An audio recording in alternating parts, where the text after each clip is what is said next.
What is the kingdom of heaven like? What is life to the full? The road laid out before us, it's winding, but we trust in the journey that's open to all. So come to the Father, come one and all. You are invited, so take up the call. His mercy can cover what's gone before. So come as you are, come one and all.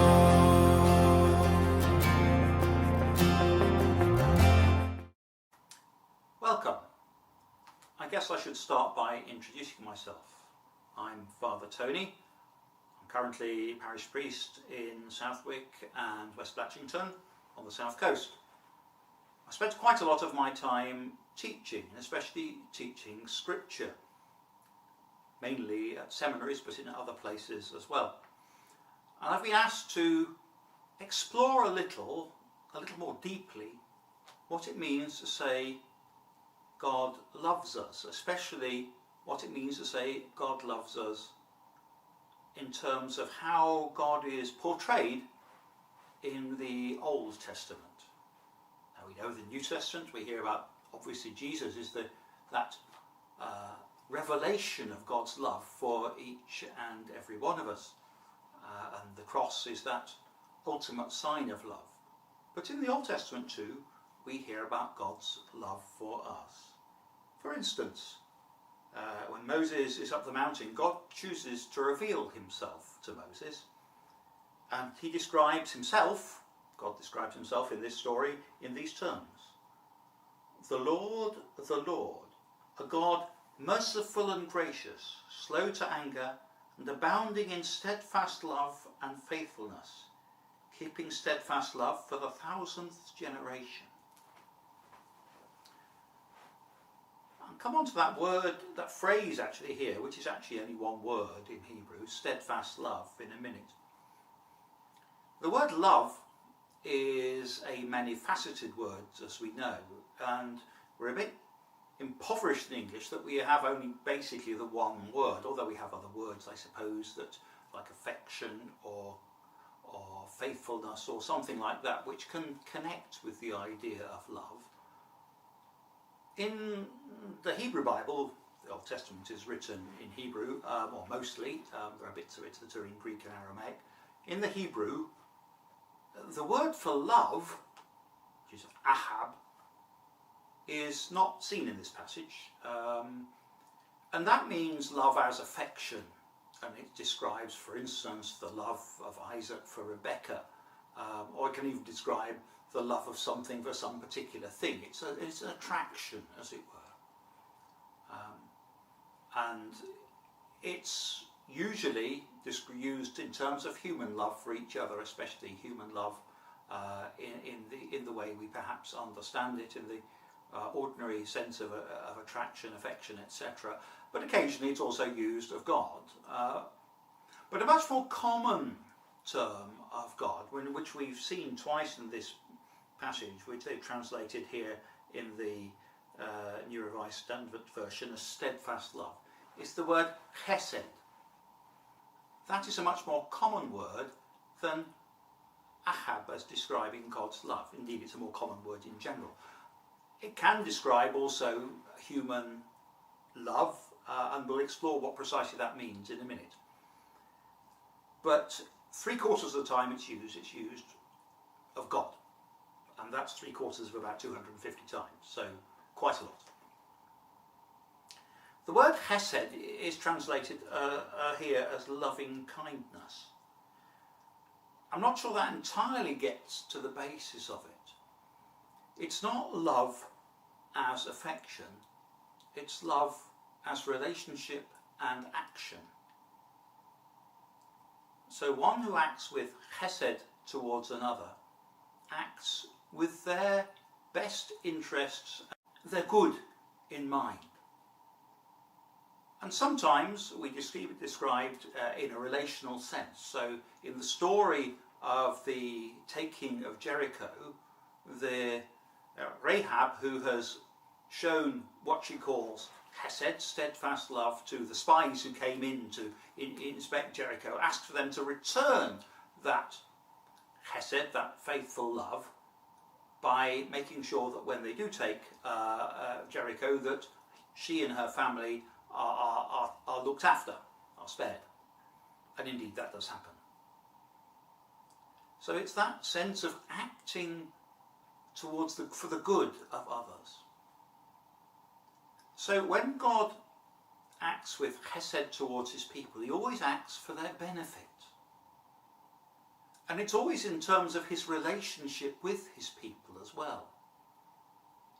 He acts with chesed, and yet wants them to act with that, in a sense, towards him, although we don't benefit God in any way, but to be faithful to him. And that's why it's in the relationship between God and human beings, it's described as God. We perhaps, human beings, act with obedience or simply not turning away from him in one way or the other. And all the way through the scriptures, really, the Old Testament, God is described as having this relationship of loving kindness towards his people. And that's him constantly being faithful to his promises. And that's another way in which chesed is sometimes translated, faithfulness. And we can see that in human terms as well, that in fact what matters in love is commitment, is faithfulness. And God always shows that faithfulness to his people. So that's, in a sense, at the heart of that story. The story of the Old Testament is kind of God showing his care and love, initially creating his people, creating human beings and calling his people to him.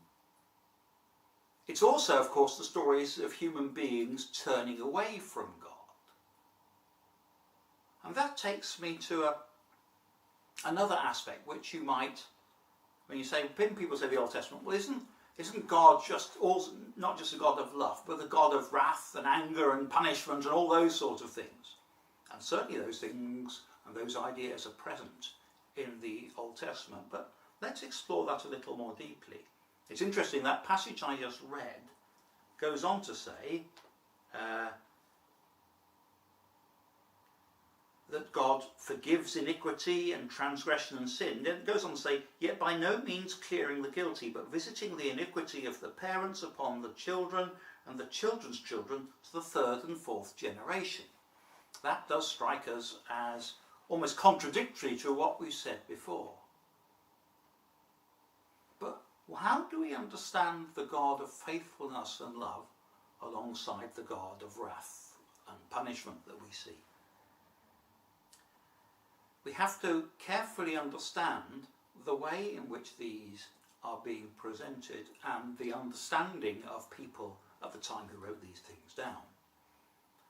They describe God's love in parental terms quite often.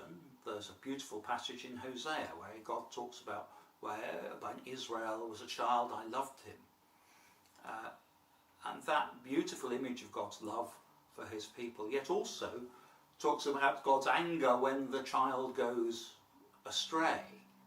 And almost it sounds like God is wrestling with himself in that quite well-known passage. And of course God doesn't wrestle with himself really. These are images we find in the scriptures of God, and we have to always not simply take one, but hold them all side by side. But what do we do? How do we square this love of God with this anger of God? Well, again, thinking about the relationship between a father and a child, a mother and a child, the mother or the father loves the child in what's presumed is a healthy relationship, but if the child does wrong, the parent is angry with the child. Indeed, anger and love aren't opposites, but often anger is a consequence of love. Anger is recognizing that something is wrong and not desiring it to be that way, and desiring to do something about it. Now, in human terms, anger can turn into bitterness and hatred, but it can also, we can sometimes have the idea of righteous anger. And God's anger with his people, as described here, has got to be seen in those terms. When a child does wrong, it can be fearful of its parents because it knows it's done wrong and expects some sort of chastisement. Now, these days we don't approve of physical chastisement, of course, but in the term, even that idea is incredibly recent, really. If even gone back a few decades, people would have assumed the right thing to do with a naughty child is to spank it or something like that. And that, again, we have to read the scriptures not as absolute descriptions of God, but as people's understanding, especially the Old Testament, which the church tells us is not the full story, as it were. And we have to take these images side by side, not simply one by one, as in that sense. But the parents' attitude to the naughty child, the parents' love towards the naughty child, hasn't changed. But the child's relationship with the parent has, until the child says sorry and the parent hugs them and says, "You're forgiven." So it's the child that puts themselves outside, if you like, or not completely outside, perhaps that can happen as well, outside of the love of the parents. If we go to the New Testament, the story of the prodigal son. The son goes away from the father and suffers because of it. The father doesn't chase after the son, but when the son comes back, he is received back in. And we can see the wrath and anger of God in those terms. Not that God chooses to do nasty things to those that turn against God, but rather that when we turn away from God, we move outside of that loving kindness, that chesed of God, and we end up on our own, as it were. God doesn't, well, he does chase after us in various ways. After all, he sent his own son to do that.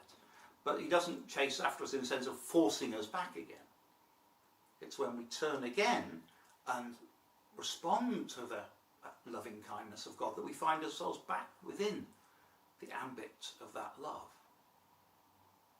So those stories and those places in the Old Testament where God is shown as being vengeful, it's not so much about God's emotions changing. After all, that God doesn't change in that sense.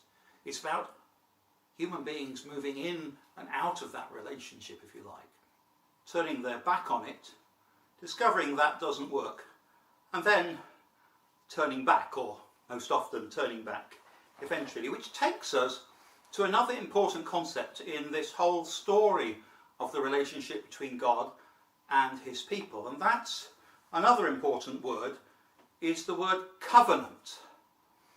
Now, we've used the word covenant in various ways in our own society, so we have to understand what the Old Testament means by a covenant. And originally a covenant was a political concept. It was where an empire kept control, if you like, of its various vassal states, the ones that were under the empire. And it was usually, or was meant to be, a mutually beneficial relationship. The nation that was subject to the empire would pledge allegiance to that empire and also pay tribute to it. And in return for that, they would receive protection from the empire against the other empires in the area. And there were several other empires around. There were the Egyptians, there were the Babylonians, the Assyrians, and others we heard about as Hittites, and all sorts of other people. So it was good to be on the good side of at least of one of them. And so you'd make an agreement, and there'd be a kind of stipulations about what you would do, and then also stipulations about what would happen if you didn't live by that covenant. So that idea of a relationship between an emperor and the nation that's under that emperor is one that is used as an image of the relationship between God and the people of Israel. And again, it's obviously a more powerful than a less powerful, so that fits. And the idea of obligations of the nation to the emperor and vice versa. The other important aspect of it is it was exclusive. Covenants, you couldn't have a covenant with more than one nation. And if you went round the back of one nation, as Israel did on several occasions, if you read through your stories in the Old Testament, especially if you read between the lines a bit, because that's not the primary interest of the stories, but they had a tendency to turn to be a bit fickle when it came to that sort of thing.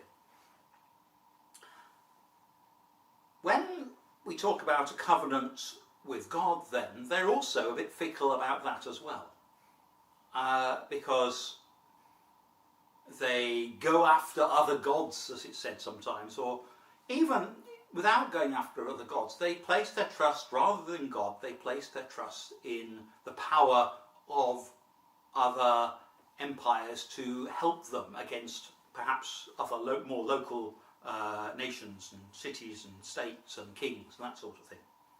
And God says frequently, particularly in books like Jeremiah and Isaiah, but others as well, that they're making a mistake by placing their trust in these things, and it's only going to come to tears, and indeed it does on various occasions.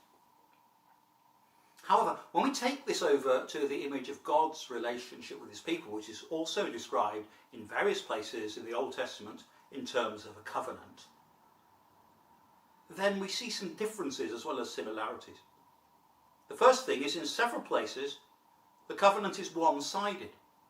God commits himself to his people without requiring anything of them in return.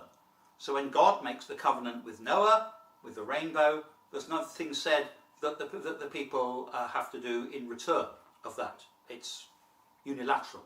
Similarly, when God makes his agreement with David, it's I will always look after you, as it were. Even if you go wrong, God will never completely abandon them. Other passages are more two-sided. For instance, the covenant that the people make with God at Sinai, and that's reiterated by Joshua at Shechem in the book of Joshua. So there is a similarity but a difference between that and the political covenant, in that God never abandons the covenant. He may make a new one that replaces the previous one and is presumably better than it as well. And indeed there are several places in the Old Testament which talk about God making a new covenant and also projecting to make a new covenant, and we'll come on to that in a minute. But God remains always faithful, and that echoes that one-sided covenant that we see in the Old Testament. God remains faithful to his commitment to his people. Often the people go astray, and as a consequence of going astray, if they find themselves in difficult situations, and they see that as God's punishment, but it's perhaps more a sense that they've abandoned, as it's sometimes the spring that fed them, the rock that kept them safe, to use a couple of biblical images. They turned away from that, and therefore they find themselves, a bit like the example I gave of the prodigal son, they find themselves in a difficult situation. So it's not so much that they do something and God punishes them, but they act in such a way that is not in their own best interests.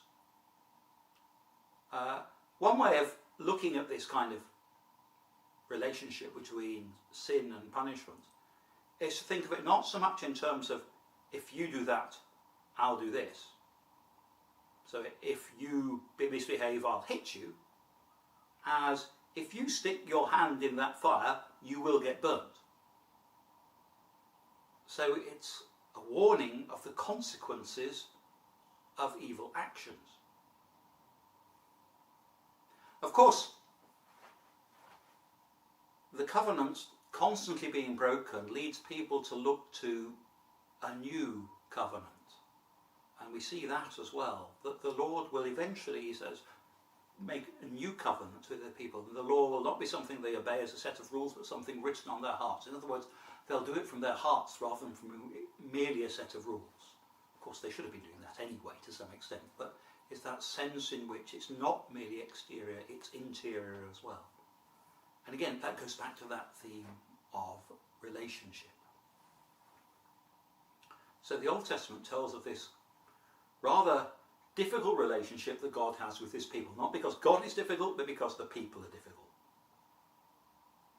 In most other religions of the time, gods were fickle, and people had to try and appease them for no apparent reason and that sort of thing.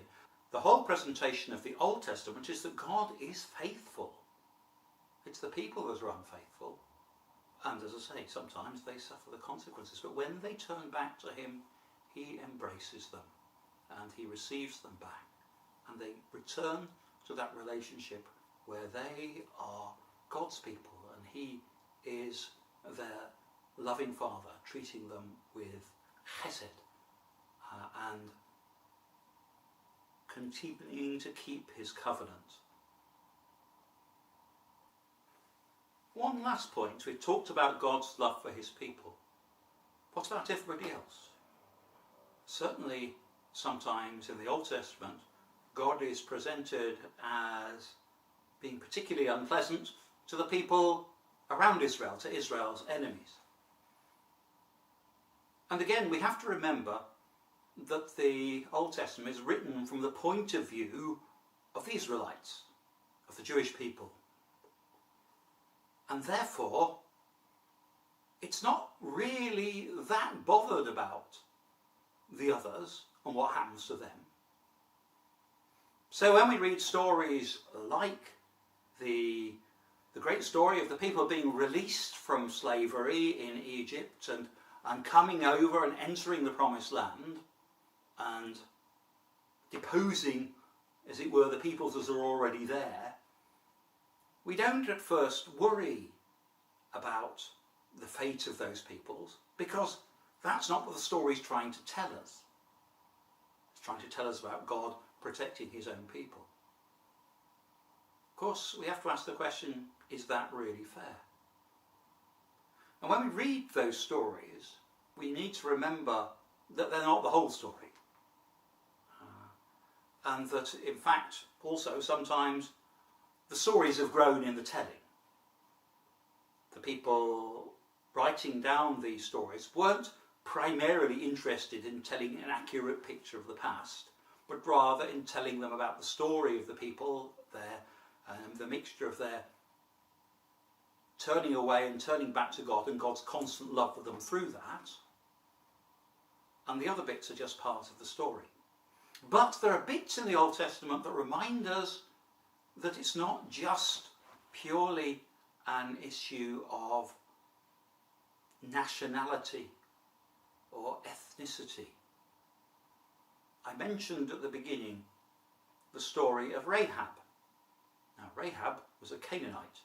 The Israelites, according to the story, had been told they had to destroy the Canaanites.